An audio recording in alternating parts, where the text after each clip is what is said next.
جے کے دنیا کے معزز سامعین و ناظرین السلام علیکم۔ دوستو، ہمارے ساتھ اس وقت موجود ہے قاری محمد سعد صاحب الکفوری اور قاری اعجاز صاحب۔ ان سے ہم قرآن کے متعلق کچھ سوالات کریں گے، تو اس سے پہلے ہم قاری اعجاز صاحب سے درخواست کرتے ہیں کہ قرآن پاک کی تلاوت سے سامعین کے دلوں کو مستفیض فرمائیں۔ اعوذ باللہ من الشیطان الرجیم، بسم اللہ الرحمن الرحیم،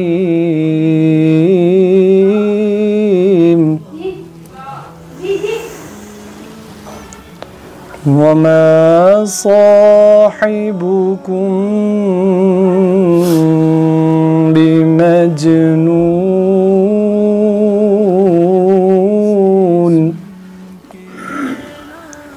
فأين تذهبون إن هو إلا ذكر للعالمين لمن شاء منكم أن يستقيم وما صاحبكم بمجنون فأين تذهبون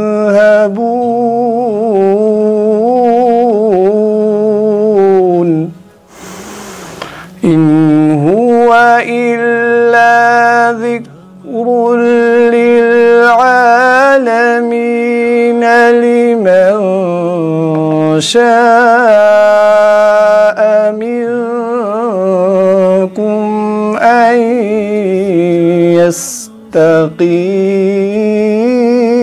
يستقيم وما تشاءون إلا أن يشاء الله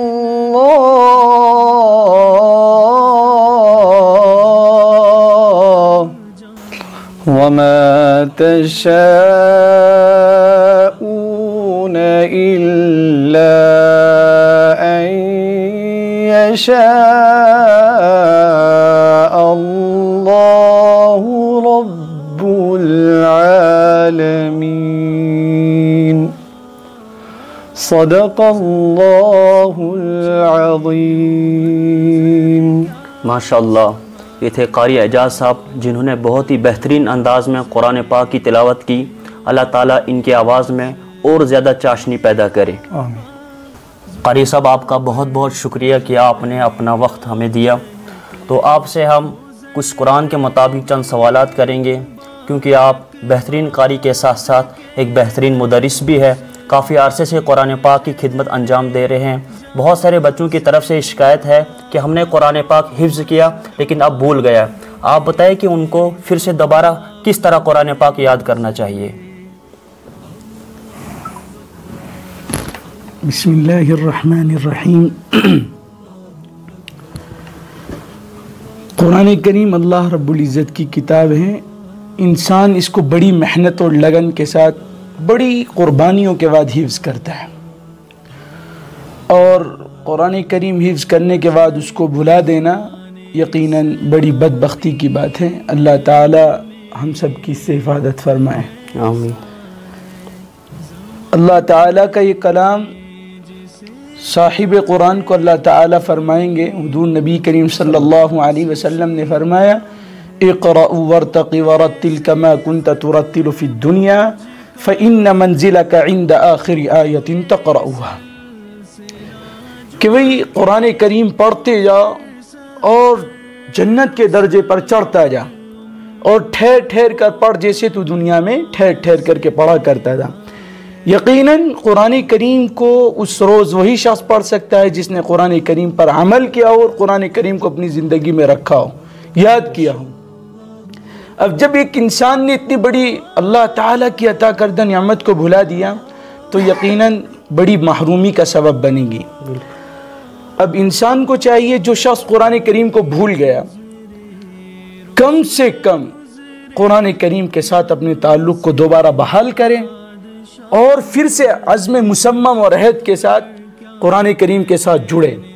جتنا ہو سکے کم از کم اس کو دوبارہ یاد کرنے کی کوشش کریں. آسان ترتیب آپ سمجھ لیجئے. مثال کے طور پر ہم 5 نمازیں انسان پڑھتا ہی ہیں. ظاہر سی بات ہے ایک حافظ قرآن جو قرآن سے متصل رہا ہو اللہ تعالیٰ اس کو نماز سے محرومی کا ذریعہ بہت کم ایسا ہو سکتا ہے کسی گناہ کی وجہ سے نماز سے بھی دور ہو گیا ہو, جوڑے اللہ کی طرف آئے. اللہ تعالیٰ کے علاوہ کہیں امان نہیں ہے. اس کو چاہیے کہ ہر نماز میں کم از کم 1 صفحہ یاد کریں, کم از کم 1 صفحہ یاد کریں. اور اگر ہو سکے تو کسی استاد سے اپنا تعلق جوڑ لیں, کسی استاد سے اپنا تعلق جوڑ لیں. دن بھر اپنے کام میں اپنے ضروری کاموں میں مصروف رہیں, لیکن مغرب کے بعد عشاء کے بعد فجر کی نماز سے پہلے جیسے اس کو آسانی اور ممکن ہو سکے اس کو چاہیے کہ وہ 1 صفحہ 2 صفحے 3 صفحے 4 صفحے 1 رکوع 2 رکوع جتنا ہو سکے اپنے استاد کو سنائیں اور آہستہ آہستہ اپنے پورے قرآن کریم کو کور کرنے کی کوشش کریں. انشاءاللہ تعالی اساتذہ جن اساتذہ سے تعلق کریں گے یقیناً حفظ کے اساتذہ کو اس میں اور بھی زیادہ مہارت ہوتی ہے, وہ انشاءاللہ کوئی راستہ نکال دیں گے. قاری صاحب جو بچے حفظ کرتے ہیں ان کی کیا ترتیب رہنی چاہیے, جیسے کہ صبح کا پارہ یا شام کا پارہ کس طرح سے کب سنانا چاہیے اور کتنا سنانا چاہیے, ان کی کیا ترتیب رہے گی؟ یہ تو استاد حفظ کے اساتذہ ماشاءاللہ بڑے ماہر فن اساتذہ آج موجود ہیں. آپ نکلیے مدارس میں دیکھیے الحمدللہ بڑے تجربے کار اساتذہ موجود ملیں گے. مدارس میں جو اساتذہ محنت کر رہے ہیں اللہ تعالیٰ ان کی محنتوں کو قبول فرمائے اور یقیناً انہی کا ثمرہ ہے کہ آج امت کے سامنے ہر مسجد میں ہر مدرسے میں حفاظ موجود ہیں. حفظ کا جو طریقہ کار مجھے آسان محسوس ہوا جو بچوں پر مشکل نہ گزرے, اس میں ایک آسان طریقہ یہ ہے.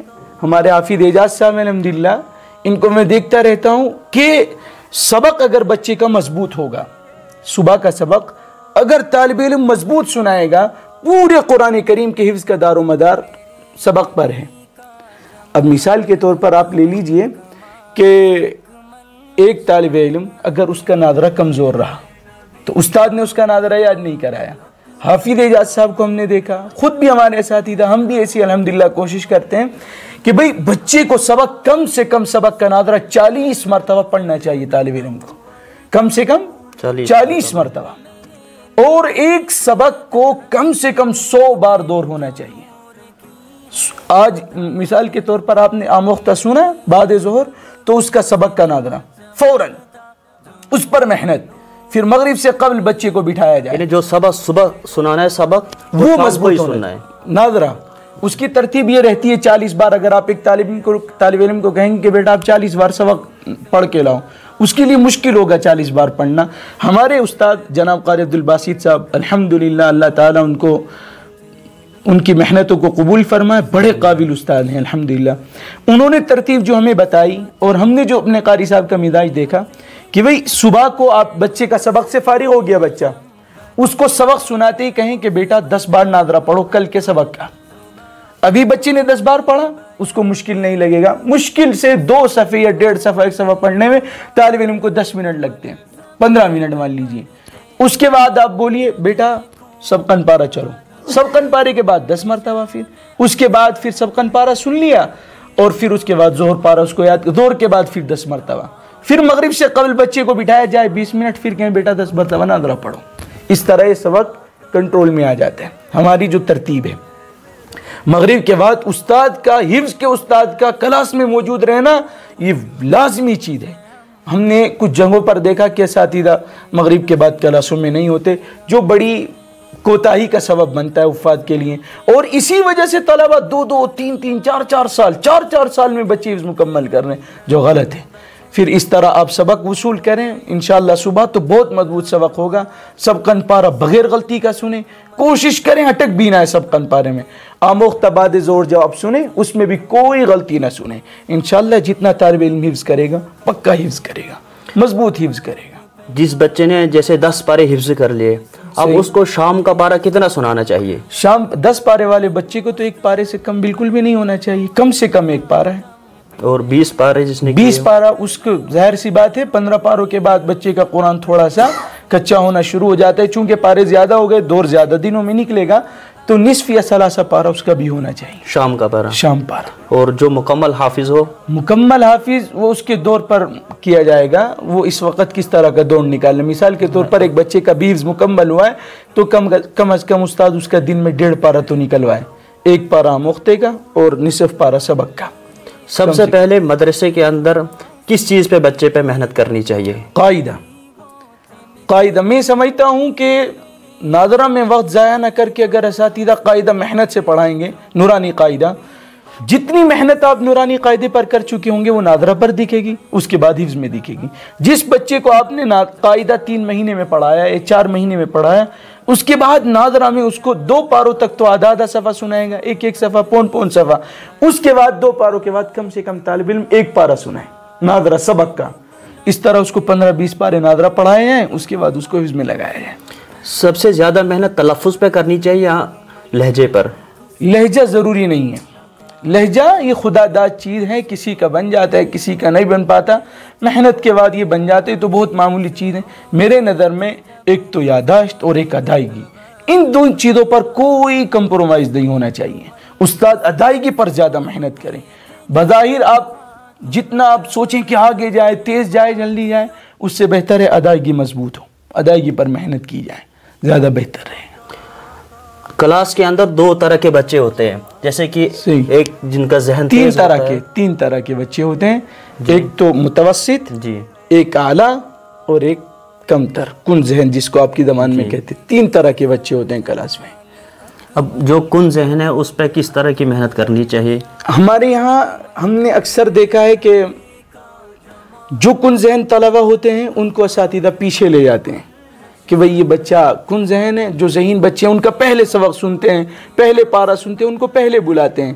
جبکہ میرا ماننا یہ ہے، اور تحقیق بھی ہم نے اس پر بہت زیادہ کی ہے، کہ جو بچہ کن ذہن ہے، ذہین بچوں کو استاد اپنے قریب بٹھاتے ہیں اور کن ذہن بچوں کو دور بٹھاتے ہیں۔ ایسا نہیں کرنا چاہیے۔ بچے کو، جس بچے کے ذہن میں ایک دفعہ یہ چیز بیٹھ گئی کہ میں کمزور ہوں، کن ذہن ہوں، مجھے یاد نہیں ہوتا، آپ کتنا بھی اس پر زور لگا لیں، آپ اس کا ذہن نہیں بڑھا سکتے، نہ آپ اس کو تیز کر سکتے ہیں۔ آپ پیچھے اس کو اگر ڈالیں گے وہ محروم ہو جائے گا۔ کن ذہن بچے کو استاد اپنے قریب بٹھائے، اپنے قریب، بجائے پہلے ذہین بچوں کے سننے کے۔ اگر آپ ایک ذہین بچے پر 10 منٹ محنت کر رہے ہیں، اس بچے پر آپ 7 منٹ اس اکیلے بچے پر محنت کر لیجئے اور اس کو اپنے قریب بٹھائیں۔ صبح آتی کلاس میں پہلے سبق اس کا سنیں، پارہ اس کا سنیں۔ اس بچے کو لگنا چاہیے کہ میں ذہین ہوں، اور یقیناً یہ بچے کی کامیابی کا سبب بنے گی انشاءاللہ۔ اس کو لگے گا استاد کی توجہ میری طرف بھی الحمدللہ کافی ہے۔ کن ذہن بچے کو پیچھے نہیں رکھنا چاہیے، بلکہ اس کو آگے لانا چاہیے۔ اس کو استاد اپنی مثال کبھی کبھی ایسی کام بھی بتائے اپنے۔ ہم کیا کرتے ہیں کہ جو بچہ کن ذہن ہوتا ہے اس کو بالکل بھول جیسے جاتے ہیں، اللہ معاف فرمائے۔ تمام اساتذہ کی میں بات نہیں کرتا، بہت اساتذہ اللہ تعالیٰ ان کو جزائے خیر نصیب فرمائے، ان کا تو منبع ہی کن ذہن بچے ہوتے ہیں، وہ ان پر محنت کرتے ہیں۔ تو اس لیے ان کو آگے لانا چاہیے، ان سے کام لینا چاہیے اور ان کو پڑھانا چاہیے محنت سے۔ قاری صاحب، جیسے کہ کسی شخص نے حفظ کیا، اب وہ کسی تجارت کے ساتھ مصروف ہے، اس کو دن میں کتنے پاروں کا دور کرنا چاہیے؟ مجھے بہت اچھی چیز یاد آئی آپ کے اس سوال سے، اللہ تعالیٰ آپ کو جزائے خیر نصیب فرمائے۔ آج جو ہے نا بہت اچھا ہے علماء تجارت کریں، طلبہ تجارت کریں، پڑھانے والے مدرسین تجارت، بہت اچھا ہے، بہت اچھا، لیکن یہ نعرہ بہت غلط ہے، بہت غلط ہے۔ اگر ایک آدمی، ابھی آپ نے تو سوال کیا ہے کہ بھئی ایک آدمی ہے جو تجارت میں مشغول ہو گیا، اس کا تو مرکز ہی تجارت بن گیا، اس کو کیسے اپنا پڑھنا چاہیے، قرآن کریم سے کیسے منسلک رہنا چاہیے؟ اس کو کم سے کم 1 پارہ دن کا اگر حافظ ہے، ورنہ حافظ کو کم سے کم زیادہ سے زیادہ 3 پارے اور کم سے کم 1 پارہ ضرور پڑھنا چاہیے۔ اس کی آسان ترتیب ہے کہ بھئی فجر میں آئے ربع پارہ پڑھ لیا، ظہر میں آئے پھر ربع پڑھ لیا، عصر میں آئے پھر پڑھ لیا، مغرب میں آئے پھر پڑھ لیا، اور عشاء میں آئے پھر پڑھ لیا۔ یہ بہت آسان اس کے لیے، نہ اس کا ٹائم بھی الحمدللہ کام میں بھی رہے گا اور اپنے قرآن کریم سے بھی منسلک رہے گا۔ یہ جو عام لوگ ہیں، جیسے کہ ہمارے نوجوان بھائی ہے یا عام لوگ ہیں، ان کا قرآن کریم کے ساتھ کس طرح کا تعلق رہنا چاہیے؟ قرآن کریم، اللہ کے نبی جناب رسول اللہ صلی اللہ علیہ وسلم، میں تو اپنے نوجوان بھائیوں کو بس یہی کہوں گا کہ جناب رسول اللہ صلی اللہ علیہ وسلم کی نظریں اور اللہ کے نبی کو بڑی محبت نوجوانوں سے تھی۔ اللہ کے نبی فرمایا کرتے تھے یا معاشر الشباب، عجیب کیفیت میں اللہ کے نبی کے وہ الفاظ ہیں، اے نوجوانوں کی جماعت، کاش آج کا نوجوان اللہ کے نبی کے درد کو سمجھتا اور اللہ کے حبیب صلی اللہ علیہ وسلم کی محبت کو سمجھنے کی کوشش کرتا۔ حضرت عثمان غنی رضی اللہ عنہ فرماتے ہیں کہ نوجوانوں کے دل نرم ہوتے ہیں، ان کو تو قرآن کریم کے ساتھ بہترین شغف ہونا چاہیے، ذوق ہونا چاہیے۔ اور قرآن کریم اللہ تعالیٰ کی وہ عظیم المرتبت کتاب ہے، وہ بہترین کتاب ہے کہ اگر انسان اس سے اپنے تعلق کو جوڑے تو خدا کی قسم جھوٹ، زنا، فریب، دوغت، تمام چیزوں سے اللہ تعالیٰ اس کو محفوظ فرما دیں گے۔ امام قرطبی رحمۃ اللہ علیہ تفسیر قرطبی میں فرماتے ہیں کہ جب سے میں نے یہ پڑھا اور دیکھا، بڑے امام قرطبی رحمۃ اللہ علیہ تو حضرت فرماتے ہیں میں نے ذہن میں یہ بات بیٹھ چکی ہے کہ جب آسمانوں کے امین نے، کیا فرماتے ہیں، آسمانوں کے امین نے یہ قرآن اللہ تعالیٰ سے لے کر زمین کے امین پر اتاری، تب سے میں نے یہ عہد کر لیا کہ اپنی پوری زندگی سے قرآن پر فدا کرنی ہے۔ اور آپ دیکھیے، میں 2 منٹ کے لیے آپ کی بات، 2 منٹ بات طویل ہو جائے اس کے لیے معذرت، آپ اندازہ لگائیے قرآن کریم کے ساتھ جو چیز جڑی اللہ تعالیٰ نے اس کو بلند کر دیا۔ بے شک آپ اندازہ لگائیے، اللہ تعالیٰ تمام کائنات، سب سے بڑی چیز اللہ تعالیٰ سے بڑھ کر کوئی چیز نہیں ہے، کوئی شے، اللہ معاف فرمائے چیز کا لفظ استعمال کیا، اللہ تعالیٰ تمام کائنات کے سردار، خالق کائنات اللہ رب العزت ہے، ان سے بڑھ کر کے کوئی۔ اس کے بعد امام الانبیاء حضرت جبرائیل علیہ السلام لے لیجئے، پہلے حضرت جبرائیل علیہ السلام جن پر اللہ تعالیٰ نے قرآن کو جن کے حوالے کیا، پھر اس کے بعد امام الانبیاء جناب رسول اللہ صلی اللہ علیہ وسلم، تمام انبیاء کے سردار، ان پر قرآن کریم نازل ہوا۔ پھر آپ اندازہ لگائیے جس رات میں نازل ہوا وہ رات تمام راتوں سے افضل بنا دی گئی، شب قدر۔ پھر آپ اندازہ لگائیے جس مہینے میں نازل ہوا، رمضان المبارک، تمام مہینوں کا سردار بنا دیا گیا۔ رمضان تمام مہینوں کا سردار، لیلۃ القدر تمام راتوں کی سردار، امام الانبیاء تمام انبیاء کے سردار، حضرت جبرائیل علیہ السلام تمام فرشتوں کے سردار، اور خود اللہ رب العزت۔ تو قرآن کریم سے تو نوجوانوں کو بڑا محبت ہونی چاہیے۔ ضروری نہیں آپ حفظ کریں، حفظ کرنا ضروری نہیں ہے، قرآن کریم کے ساتھ جڑنا اور قرآن کریم کے بتائے ہوئے طریقوں پر عمل کرنا یہ ہر نوجوان کے لیے ضروری ہے۔ اس کو محبت ہونی چاہیے اللہ تعالیٰ کے کلام مقدس سے۔ میں یہی کہنا چاہوں گا۔ قاری صاحب، آپ آخر میں ناظرین کو کیا پیغام دینا چاہو گے؟ میں، بڑے بھی دیکھتے ہوں گے، چھوٹے بھی دیکھ رہے ہوں گے، میرے ہم عمر بھی دیکھ رہے ہوں گے، مجھ سے تو بولنے میں اللہ معاف فرمائے، میں چھوٹا سا آدمی میں کیا کہوں گا، لیکن میں ایک درخواست ضرور کروں گا، ہمارے نوجوان قرآن کریم کو نہ پیچھے ڈالیں، قرآن کریم سے اپنا تعلق کمزور نہ ہونے دیں، علماء سے اپنا تعلق نہ ٹوٹنے دیں، جائیں علماء کی صحبتوں میں بیٹھے۔ خدا کی قسم یہ وہ چیز ہے، آپ کا، ہمارے حضرت فدائے ملت مولانا سعد مدنی نور اللہ مرقدہ کو ایک آدمی نے یہ کہا کہ حضرت یہ لوگ آئے ہیں اور خانقاہ میں ایسے آ کے بیٹھ جاتے ہیں، نہیں ذکر کرتے، نہیں تلاوت کرتے۔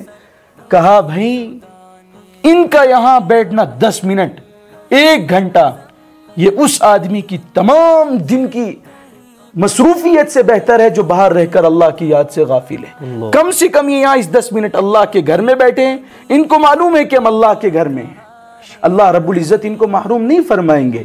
اب جو شخص علماء کی صحبت میں جائیں، بڑے اکابرین موجود ہیں، حضرت مولانا حمید اللہ لون صاحب دامت برکاتہم العالیہ، مولانا رحمت اللہ صاحب، حضرت مفتی ندیر صاحب، حضرت مفتی عبدالرشید، بڑے اکابرین موجود ہیں۔ خدا کی قسم بہت جب یہ شجر کٹ جائیں گے تب ہمیں احساس ہوگا کہ یہ علماء ہمارے درمیان تھے، ہم نے قدر نہ کی۔ مرنے کے بعد پچھتانے سے کچھ نہیں ہوتا۔ نوجوان علماء سے جڑیں، ان سے محبت کریں، علماء کی صحبتوں میں بیٹھیں، اگرچہ 10 منٹ بیٹھیں۔ آج ہمارا نوجوان طبقہ علماء سے جیسے دہشت کھاتا ہے، ڈرتا ہے، ارے بھائی نہیں، علماء کی صحبت میں جائیں، وہ تو عزت و تکریم کرنے والے ہیں۔ اللہ تعالیٰ آپ کو جزائے خیر نصیب فرمائے. محنت کی جائے, علماء نوجوانوں کو علماء سے جوڑا جائے. ماشاء بس میں اللہ. یہی کہنا چاہوں گا. اور کہنے سننے میں اللہ تعالیٰ معاف فرمائے. زبان انسان کچھ غلط بھی کہہ دیتا ہے. میں اگر شریعت مطہرہ سے ہٹ کے میری زبان سے کوئی لفظ نکلا, میں اللہ تعالیٰ سے معافی کا طلبگار. اور اگر آپ کو یا کسی کو سننے میں تکلیف پہنچے تو آپ سے معافی کا طلبگار. حیات باقی, ملاقات باقی. اللہ تعالیٰ رحم کا معاملہ فرمائے. السلام علیکم.